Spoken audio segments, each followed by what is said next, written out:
اور اسے مار دیا گیا.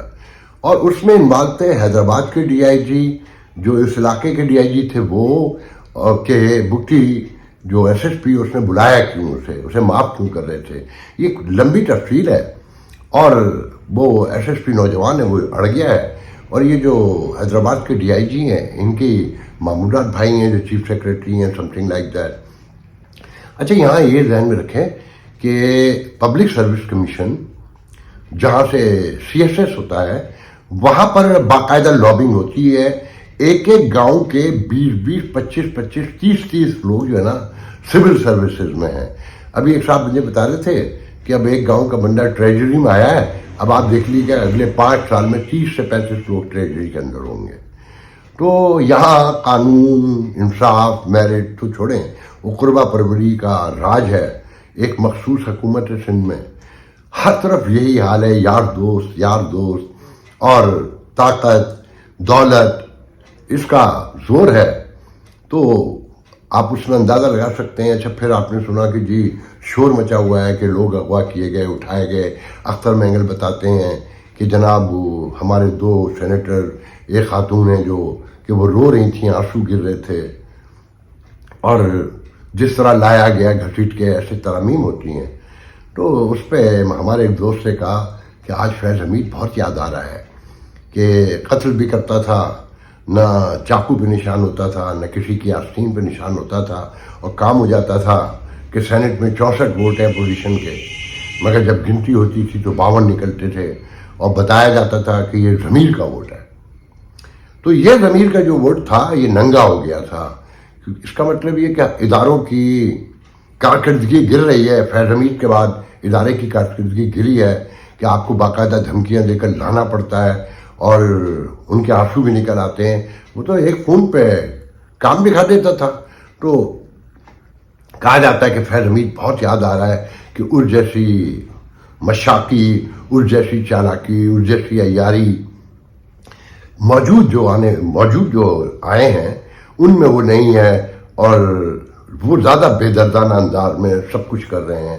تو دیکھیں, کتنا بھی آپ چھپا لیں, آہستہ آہستہ ایک ایک کر کے. آج جس طرح سے بات کرتے ہیں لوگ, ایون نیشنل میڈیا پہ, پہلے کبھی اس ملک میں کوئی تصور کر سکتا تھا کہ یہاں کوئی ایسے بھی بات کر سکے گا, ایسے بھی الزام لگا سکے گا کہ علی حسن علی آبدی کو مار دیا تو فلانے کو مار دیا, اور فلانے کے گھر میں ڈاکہ مار دیا, اور سپریم کورٹ بار کے سابق صدر اکرم شیخ کے گھر میں گھس گئے اور دولت اٹھا کے لے گئے, سامان اٹھا کے لے گئے. کون کر رہا تھا؟ آئیٹ آئی کا چیف. رحم کی اپیل مانگنی چاہیے اس ملک میں. یہاں جو ہو رہا ہے, اب چیف جسٹس کے اوپر لڑائی مچی ہوئی ہے.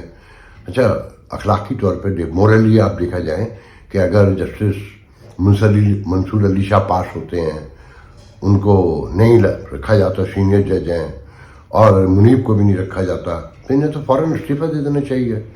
میرا نہیں خیال ہے کہ ان میں سے کوئی استعفیٰ دے گا, مگر کچھ لوگوں کا کہنا یہ ہے کہ سپریم کورٹ سے 5 سے 6 استعفے آنے والے ہیں, اور وہ گھر چلے جائیں گے اس آئینی ترامیم کے خلاف, اس ناانصافی کے. مگر یہ بھی ذہن میں رکھیں کہ یہ سپریم کورٹ جو کچھ کرتی رہی ہے وہ بھی سب کے سامنے ہے. تو آج مسلم لیگ نون بہت بڑھ چڑھ کے کریڈٹ لے رہی ہے نا کہ یہ وزرائے اعظموں کو گھر بھیج دیتے تھے, اور یہ جو چاہتے تھے اقامہ پہ اور پاناما پہ اور فلانے پہ, اور ایک خط نہ لکھنے پہ. کبھی آپ لوگوں نے غور کیا ہے کہ افتخار چودھری نے کس کے کہنے پہ بھیجا تھا؟ کون پٹیشن لے کر گیا تھا یوسف زدہ گیلانی کے خلاف؟ یہی عمران خان اور یہی نواز شریف پٹیشنر تھے یوسف زدہ گیلانی کے خلاف. اور وہ ویڈیو کلپ دیکھ رہے ہوں گے کہ جس میں یہ کہا جا رہا تھا, نواز شریف چلا کے کہہ رہے تھے کہ سپریم کورٹ کا فیصلہ ہر صورت میں ماننا پڑے گا, خط لکھنا پڑے گا, ورنہ اس ملک سے عدالتی نظام ختم ہو جائے گا. اور آج یہ لوگ افتخار چودھری کو گالی دیتے ہیں. اور یہ وہ افتخار چودھری ہے, یہ جو آپ کے چیف جسٹس آج ریٹائر ہو رہے ہیں نا, ان کو chief justice Balochistan high court براہ راست جو ہے افتخار چودھری نے بنایا تھا. یہ جو آج سپریم کورٹ میں چیف جسٹس بیٹھا ہوا ہے, کیا نام ہے اس کا, من اللہ, یہ ان کا ڈرائیور ہوتا تھا. تو یہ سارا نظام بیوقوف بنا رہے ہیں ایک دوسرے کو، کیونکہ ہماری اور آپ کی میموری کم ہوتی ہے. آپ یقین کریں نواز شریف خاندان نے ججوں کو باقاعدہ تنخواہوں پہ رکھا ہوا تھا. یاد ہے خلیل الرحمان، اور ایک ہائی کورٹ کا چیف جسٹس تھا لاہور کا چودھری شریف، جسے سپریم کورٹ نہیں جانے دیا گیا تھا، ان لوگوں نے روک لیا تھا اسے، chief justice Punjab high court بنوایا تھا. یہ ان کے گھروں کے ملازم تھے، اور بتانے والے پتہ نہیں کتنے ججوں کے نام لیتے ہیں کہ باقاعدہ تنخواہوں پہ انہوں نے رکھا ہوا تھا. آج یہ عدلیہ کی بحالی اور عدلیہ کی تحریک اور عدلیہ کی آزادی، انڈیپینڈنٹ کی بات کرتے ہیں. تو بہرحال اس ملک کا مسئلہ یہ ہے کہ یہاں کوئی چیز بدلنے نہیں جا رہی، سب کے اپنے اپنے مقاصد ہیں، اور سب کو یقین ہے کہ یہ نظام ایسے ہی چلتا رہے گا، کیونکہ انٹرنیشنل کمیونٹی کی کہیں ضرورت ہے. کتنی ضرورت باقی رہ گئی ہے یہ آنے والے دنوں میں پتہ چل جائے گا. میں تو صرف یہ بتاتا رہوں گا کہ جب تک آپ خاموش ہیں کچھ نہیں ہوگا. اور یہ جو بکلا تحریک نکلنے جا رہی ہے نا، آپ نوٹ کریں کہ یہ اپنے جہاں فائدہ ہوتا ہے وہاں نکلتے ہیں. یہ کبھی ان کے بچے نہیں ہیں، ان کے گھر میں ماں باپ بہن بھائی نہیں ہیں، ان کے گھر میں بھوک ننگ نہیں ہے. جو نچلا طبقہ ہے وکلا کا، یہاں ہر دوسرا آدمی تو وکیل بن جاتا ہے بی اے پاس کرنے کے بعد، کچھ کرنے کو تو ہوتا نہیں ہے. تو یہ کبھی آپ کے بچوں کے لیے، اپنے بچوں کے لیے، اپنے ماں باپ کے لیے، بہن بھائیوں کے لیے، اس ملک میں جو مسائل ہیں اس کے لیے کبھی باہر نکلے، کبھی انہوں نے آپ کو منظم کیا. یہ سپریم کورٹ بار، اسلام آباد بار، پنجاب بار، پاکستان بار کی جو آرگنائزیشنز ہیں نا، ان کا عہدہ حاصل کرنے کے لیے کروڑوں روپے خرچ ہوتے ہیں اور اربوں روپے بنائے جاتے ہیں. اور یہ کسی وکیل سے پوچھ لیجیے گا، وہ آپ کو سب بتا دے گا کہ پیسے کیسے بنتے ہیں. اور یہ جو مفت میں کیسز لڑتے ہیں، اس پہ تو میں آپ کو پہلے ہی بتا چکا ہوں کہ مستقبل کے سہانے خواب بچے ہوتے ہیں کہ کل جس کے لیے لڑ رہے ہیں اگر وہ اقتدار میں آ گیا تو ہمیں کیا کیا. انسانی حقوق کی باتیں کرتے ہیں نا، اس ملک میں کبھی انسانی حقوق تھے؟ اگر انسانی حقوق دیکھنے ہوں تو آپ نے نام سنا ہے آج کل وہ شیما کرمانی، 75 سالہ خاتون ہیں، بڑی کلاسیکل ڈانسر ہیں، اور یہ فیسٹیوٹی مچی ہوئی ہے اس وقت کراچی آرٹس کونسل میں. انہوں نے پچھلے دنوں ڈانس پیش کیا تھا، کورس ڈانس تھا جس میں وہ مین تھیں، اور کہ جی ڈانس کے ذریعے انسانی حقوق سمجھائے جا رہے تھے. تو جس کو بھی انسانی حقوق کا خیال ہو، پاس ہو اس ملک میں، تو وہ شیما کرمانی سے جا کے ریکویسٹ کر لے اور ان سے کہے کہ جی انسانی حقوق کا ڈانس دکھائیے. تو وہ نہ اپنے نحیف، کمزور اور ناتواں جسم سے آج کل انسانی حقوق کی نمائندگی کرتی ہیں. تو دیکھنے دکھانے کے لیے رہ گیا ہے. تو آپ بھی آپس میں کہیں طے کر لیں، کسی کو کچھ نہ ملے تو خواجہ سرائی بلا لیں، اس سے کہیں کہ بھائی انسانی حقوق کی ادائیگی کر کے دکھا دے. باقی تو یہ انسانی حقوق نہ کبھی تھے نہ کبھی ہیں. آپ 200-250 سال سے انگریز کے دور سے اگر لگائیں تو سبھی کچھ سرویہ پہلے جو انویڈر آتے رہے ہیں انہوں نے کتنے دیے تھے، یا اس خطے کے لوگوں کو ضرورت کتنی ہے. آپ یہ دیکھیں نا، سب مست لگے ہوئے ہیں. شام کو کراچی میں، لاہور میں، اسلام آباد میں چائے کے ہوٹل دیکھیں جہاں 100-200 کرسیاں لگی ہیں، آرام سے بیٹھے ہوئے ہیں، ٹھاٹ سے سگریٹ جل رہی ہے، سیل فون پہ لگے ہوئے ہیں اور باتیں چل رہی ہیں. مگر یہ اب کل کوئی کام پڑ جائے، اپنے بچوں کی ضرورت کے لیے باہر نکلنا ہو تو 50 بھی جمع نہیں ہوتے. نوٹ کریں، شام کو گیدرنگ میں 200 جمع ہوتے ہیں اور ہنس رہے ہوتے ہیں، سیاستدانوں کو گالیاں دے رہے ہوتے ہیں، اسٹیبلشمنٹ کو برا بھلا کہہ رہے ہوتے ہیں. مگر کبھی توفیق نہیں ہوئی کہ آگے بڑھ سکے. وہ میں یہ بھی بتاتا چلوں کہ آپ نے خبر سنی ہوگی کہ مولانا فضل الرحمان کے بیٹے کو گورنر KP کے بنایا جا رہا ہے. یہ پی ٹی آئی بہت طریقے سے اب مولانا کو گالیاں دینا شروع ہو گئی ہے.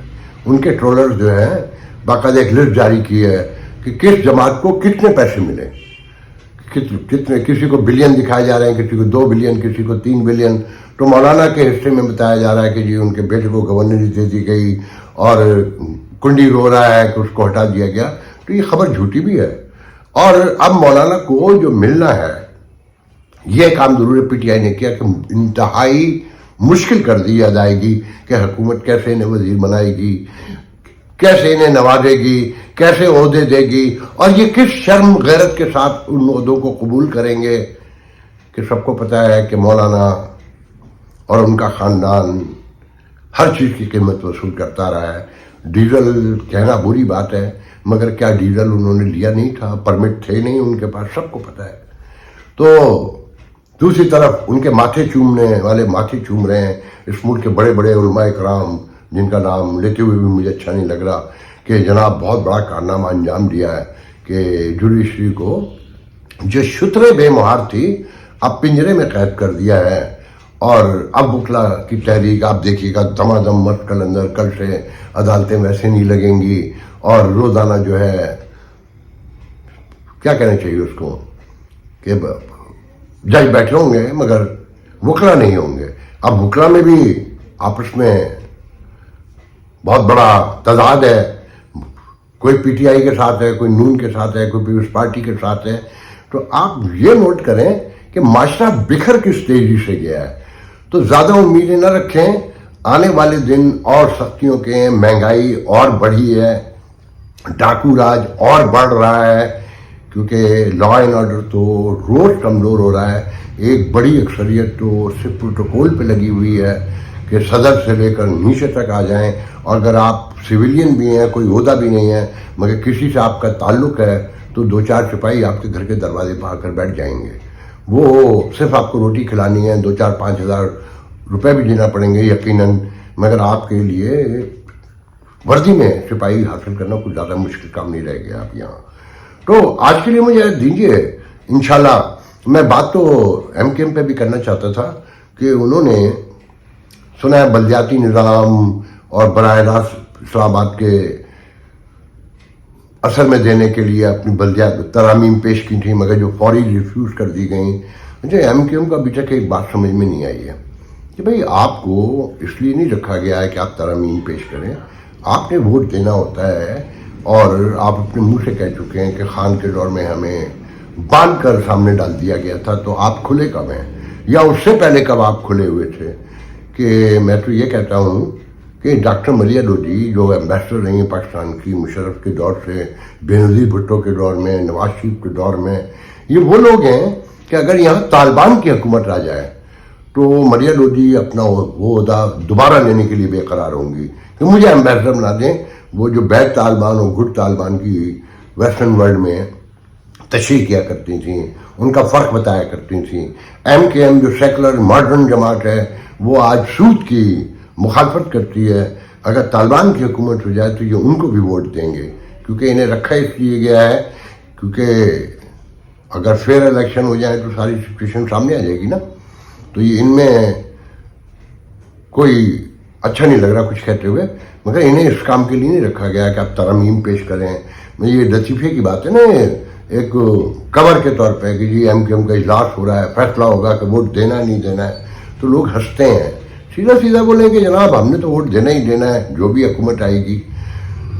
آپ کے نصیب میں کوئی تبدیلی نہیں. آپ جس شہر میں بھی رہتے ہو، آپ کا ایم این اے، آپ کا ایم پی اے، آپ کا ایس ایچ او، آپ کا ایس ایس پی، آپ کا ڈی آئی جی، آپ کا آئی جی، آپ کا جج، آپ کا ناظم، آپ کا میئر، ہو ایور جو بھی آپ کے اس نظام کا حصہ بنا ہوا ہے وہ آپ کا آدمی نہیں ہے، وہ کہیں کام کر رہا ہے اور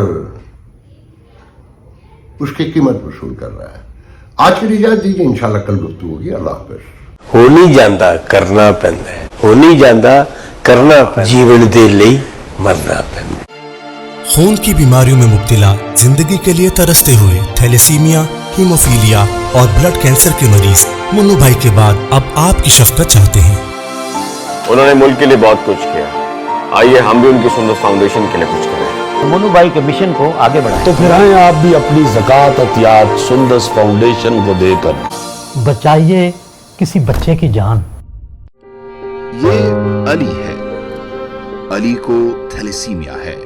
آج اسے اپنی سالگرہ پر بلڈ ٹرانسفیوژن کے لیے آنا پڑا. سندس فاؤنڈیشن گزشتہ کئی سالوں سے تھیلیسیمیا کے شکار ہزاروں بچوں کی زندگی میں امید اور خوشیوں کے رنگ بکھیر رہا ہے. بھی آپ اپنی خیرات، زکوٰۃ اور عطیات سندس فاؤنڈیشن کو بھجوا کر ان بچوں کی زندگی کے ٹمٹماتے چراغوں کو روشن رکھیں.